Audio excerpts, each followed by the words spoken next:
منك يا شيخ أن تحدثنا عن جهنم. يا الله يستعان، واش بك أخويا في رمضان أنت حاب تسمع جهنم؟ الناس حابة تسمع الجنة ورحمة، أنت حاب تسمع جهنم؟ وأنت ويك خرجت من جهنم باش نحكي لك أنا على جهنم.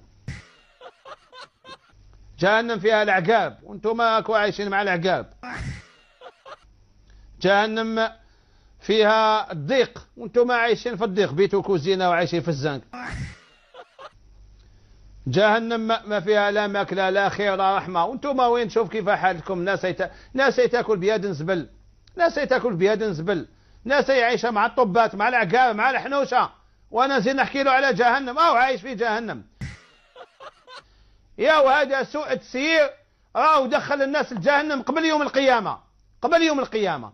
لو كان تجيب له صفات جهنم مثلا جهنم سوداء ما فيهاش الضوء، وانتم تيسي تقدر تنقطع اغلب الليالي اكو تجوزوها سوداء ما عندكمش الضوء.